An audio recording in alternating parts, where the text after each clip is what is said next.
Hi, Divine Souls. I'm truly grateful you're here with me in Oriah Divine Sanctuary, a space dedicated to healing, awareness, and spiritual alignment.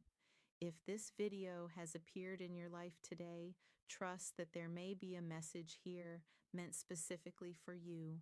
If the words shared here resonate with your spirit, I encourage you to like, share, comment, and subscribe so we can continue building a community centered around truth, healing, and higher consciousness. Earlier today during meditation, I allowed myself to slow down, to breathe, and to simply be present. And in that quiet space, I began to tune into the energetic frequency of the collective, sensing what many people may be navigating on their spiritual journeys right now. And from that awareness, this message emerged. One of the hardest realities to accept is that people are not always destructive because they hate you. Sometimes people act destructively because they are struggling internally, fear, envy, unresolved wounds. These emotions, when unmanaged, can distort behavior in powerful ways. Now, this does not excuse harmful actions, but understanding the emotional roots of destructive behavior can help you move with greater discernment instead of confusion. Let's start with fear. Fear is one of the strongest emotional motivators in human behavior. People fear being overlooked, replaced, abandoned, exposed, inferior, unimportant, or unsuccessful. And when someone else's growth, confidence, visibility, discipline, beauty, peace, or purpose activates those fears, emotionally immature people may respond defensively, not always openly, sometimes subtly, through criticism, competition, passive aggression, dismissiveness, undermining, exclusion, backhanded compliments, or emotional manipulation. Why? Because your growth may unconsciously challenge how they see themselves. This is especially true when someone has built their identity around comparison. If their self-worth depends on feeling ahead, superior, needed, or more secure than others, your progress may feel threatening to them emotionally. Now let's talk about envy. Envy is more complicated than people realize. At its core, envy often involves painful comparison. Someone sees a quality, opportunity, relationship, confidence, talent, peace, or purpose in another person that they deeply desire or feel disconnected from within themselves. And instead of processing that pain honestly, some people externalize it. Rather than saying, I feel insecure, they attack what triggers the insecurity. Psychologically, this is connected to projection and ego protection. People sometimes criticize, mock, minimize, or sabotage qualities they secretly admire because admiration feels vulnerable. It is emotionally easier to devalue something than confront feelings of inadequacy around it.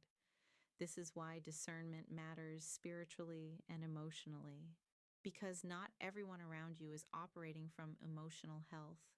Some people smile while quietly competing. Some offer support while secretly resenting your growth.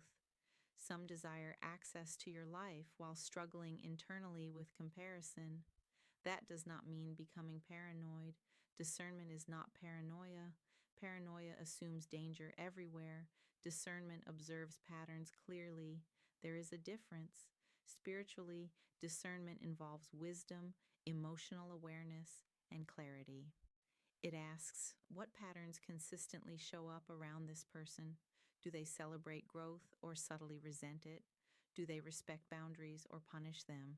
Do they encourage peace or create confusion and instability? God's word says, for where you have envy and selfish ambition, there you find disorder and every evil practice. Bible James 3:16. This verse is powerful because envy rarely stays internal. Unchecked envy often creates relational disorder. Comparison distorts perception. It can cause people to misinterpret, compete unnecessarily, or operate from quiet resentment. That is why protecting your peace matters. Not every person deserves unlimited access to your vulnerability goals, or inner world. Wisdom requires observation, and spiritually mature people understand something important. You can remain loving without remaining naive. You can remain compassionate while still maintaining boundaries. You can pray for people without ignoring harmful patterns. So, how do you protect yourself? First, stay grounded in your own purpose. Comparison loses power when your identity is rooted in alignment rather than competition. Second, stop oversharing with people who repeatedly show signs of insecurity, resentment, or hidden hostility. Not every vision needs public access. Third, pay attention to energy shifts around your growth. Some people are comfortable with you only when you remain smaller, quieter, or less confident.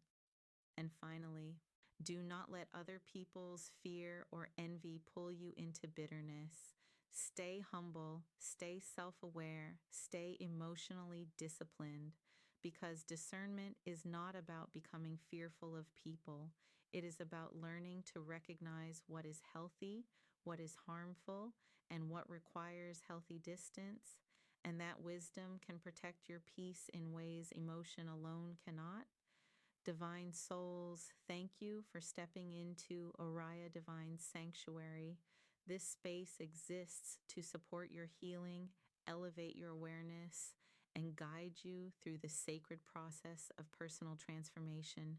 Here you are safe to grow spiritually, emotionally, and authentically. And it is truly an honor to share this journey with you. Always remember, awareness begins the healing, but your transformation begins the moment you choose to honor your voice. Until we meet again, continue walking in truth, protecting your peace, and letting your divine light shine.